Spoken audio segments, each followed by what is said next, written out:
परिवहन मंत्री प्रताप सरनाईक यांनी उपमुख्यमंत्री अजित पवार यांना श्रद्धांजली वाहणारं एक भावनिक खुलं पत्र लिहिलं आहे, ज्यामध्ये 3 दशकाहून अधिक काळ चाललेल्या आणि राजकारणाच्या सीमा ओलांडलेल्या नात्याची आठवण आली आहे.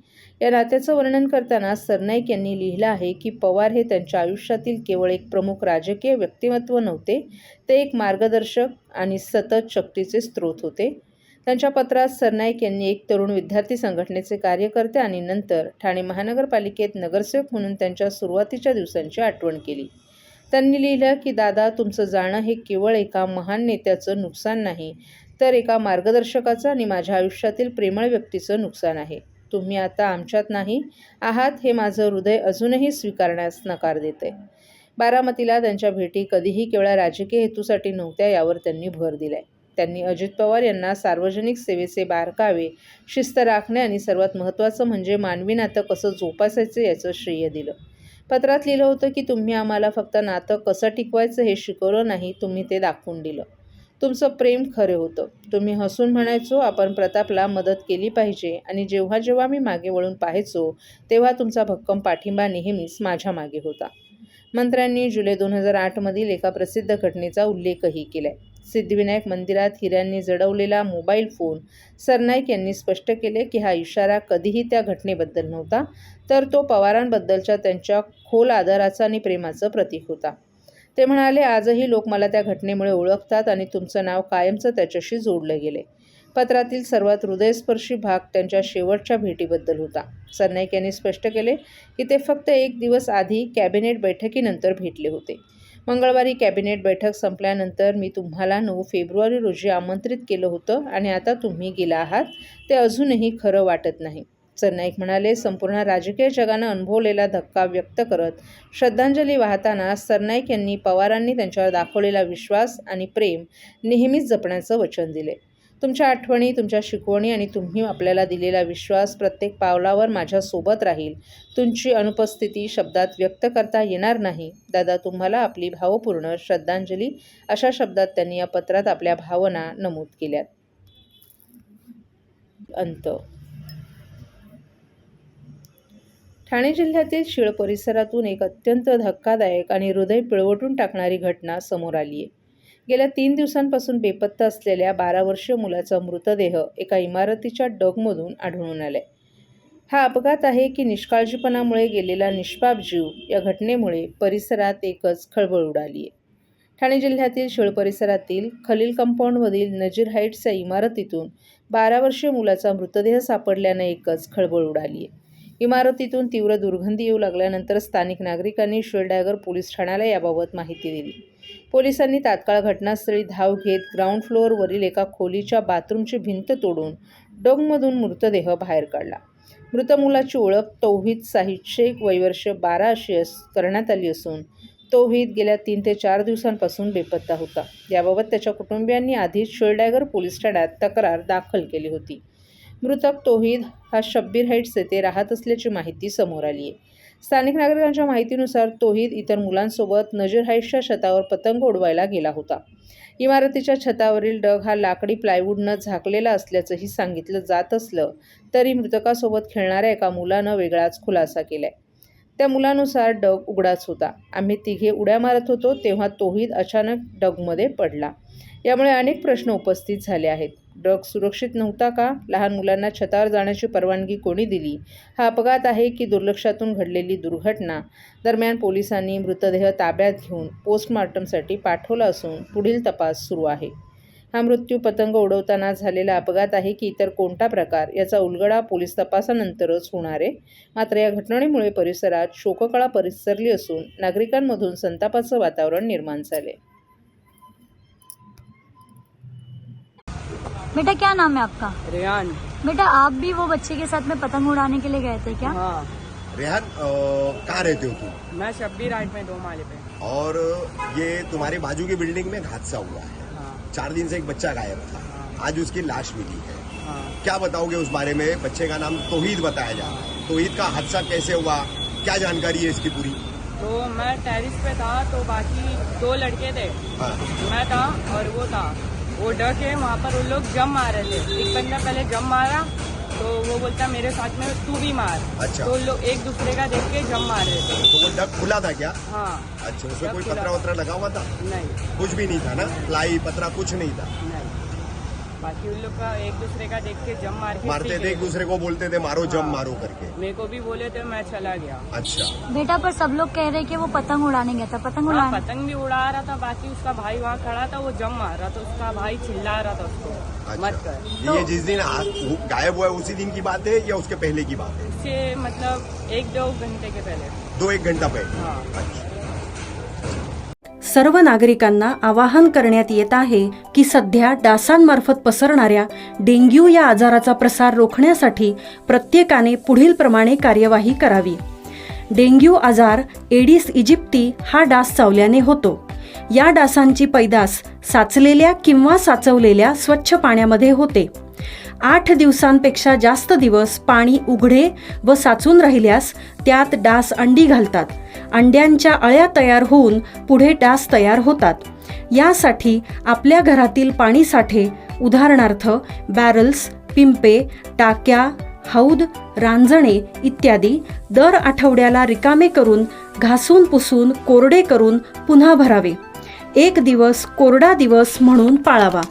पाणी साठ्यांना घट्ट झाकणे बसवावीत किंवा जुनी साडी, चादर, धोतर यांनी बांधून झाकून ठेवावीत, म्हणजे डास त्यात जाऊन अंडी घालणार नाहीत.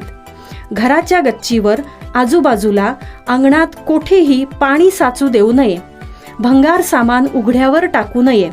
उदाहरणार्थ टायर्स, प्लास्टिक सामान, कुंड्या, टाकाऊ वस्तू इत्यादी. अशा सामानात पावसाचे पाणी साठून त्यात डेंग्यूच्या डासांची पैदास होते. घरातील कूलर्स, फ्रीजच्या पाठीमागील ट्रे हे देखील वेळोवेळी कोरडे करावेत.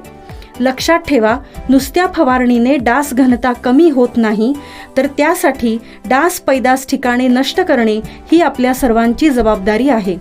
कोणताही ताप अंगावर न काढता जवळच्या शासकीय रुग्णालयात मोफत औषधोपचार घ्या.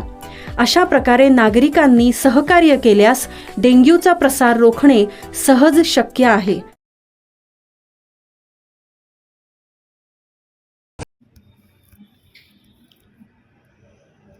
महसुली दर्जा आणि गावठाण मंजुरी अभावी कोयना प्रकल्पग्रस्त सुविधांपासून वंचित. आमदार संजय केळकर महसूल मंत्र्यांसोबत घेणार बैठक.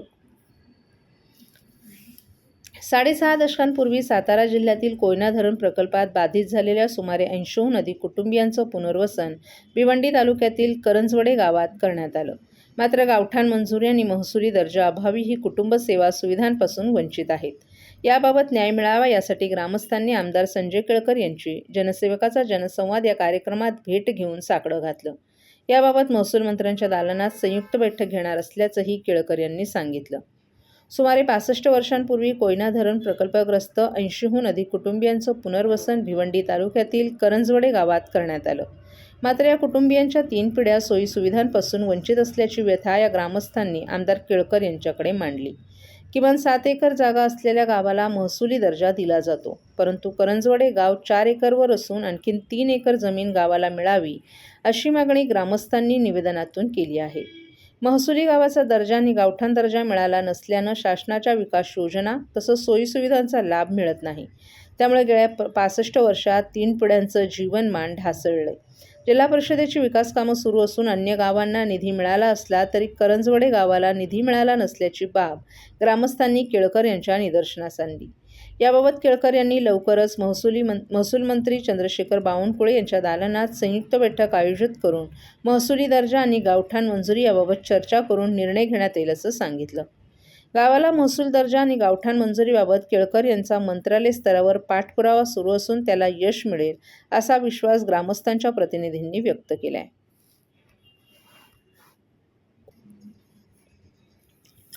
ठाण्याच्या महापौरपदासाठी अनेक नावांची चर्चा होती. मात्र कोपरी परिसरातील नगरसेविका शर्मिला पिंपळकर यांचं नाव जवळपास निश्चित झालंय. महापौरपदाच्या रेसमध्ये वागळेमधून दर्शना जानकर तसंच वर्तकनगरमधून विमल भोईर यांच्या नावाचीही चर्चा होती. मात्र महापौरपदासाठी आज नामनिर्देशन दाखल करण्यात आलं असून पिंपळकर यांचं नाव निश्चित झाले. तर दुसरीकडे भाजपनं विरोधी पक्षात बसण्याचा निर्णय बासनात गुंडाळला असून सत्तेत सामील उपमहापौरपदी कृष्णा पाटील यांची वर्णी भाजपनं लावली आहे. त्यामुळे ठाणे महापालिकेत आता शिवसेनेचा महापौर आणि भाजपचा उपमहापौर असे सत्तेचं समीकरण असणार आहे. नुकत्याच झालेल्या ठाणे महापालिकेच्या निवडणुकीत शिंदेंच्या शिवसेनेला पूर्ण बहुमत मिळालं.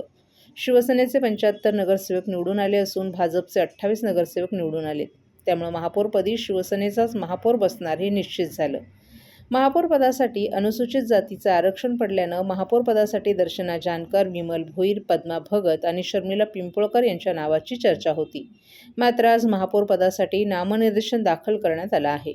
यामध्ये महापौरपदासाठी शर्मिला पिंपळकर तर उपमहापौरपदासाठी भाजपच्या कृष्णा पाटील यांनी आपलं नामनिर्देशन दाखल केलं आहे. यामध्ये शर्मिला पिंपळकर यांचं नाव निश्चित करण्यात आलं तर उपमहापौरपदासाठी कृष्णा पाटील यांची वर्णी लागली. शिवसेनेने एकूण 75 नगरसेवक आणि भाजप पक्षाचे 28 नगरसेवक निवडून आणले. अपक्ष नगरसेविका प्रमिला केणी यांनी देखील शिवसेनेला पाठिंबा दिलाय. त्यामुळे शिवसेनेचे 76 नगरसेवक झालेत. शर्मिला पिंपळकर या उपमुख्यमंत्री एकनाथ शिंदे यांचा मतदारसंघ असलेल्या कोपरी पाचपाकाडी परिसरातून निवडून आल्या असून शर्मिला ठाण्याच्या महापौरपदी शर्मिला पिंपळकर यांची वर्णी लागल्यानं कोपरीमध्ये आनंदाचं वातावरण आहे. ठाणे महापालिकेत योग्य पद मिळालं नाही तर विरोधात बसण्याची भूमिका घेणाऱ्या भाजपनं आपला निर्णय बासनात गुंडाळला. ठाण्याच्या उपमहापौरपदी भाजपच्या कृष्णा पाटील यांची वर्णी लागली आहे. सत्तेत महत्त्वाचा वाटा मिळावा यासाठी महत्त्वाच्या समितीवर भाजपनं मागणी केली आहे. यामध्ये स्थायी समिती, परिवहन समिती, शिक्षण मंडळ, विषय समित्या, प्रभाग समितीमध्येही भाजप आजही आग्रही आहे. महापौरपद म्हटलं तर मस्के साहेबांनी देखील महापौरपद या ठिकाणी बघितलं आणि खासदार होते. एकंदरीत कारभार कसं बघा? सर्वांना माझा नमस्कार. जय महाराष्ट्र.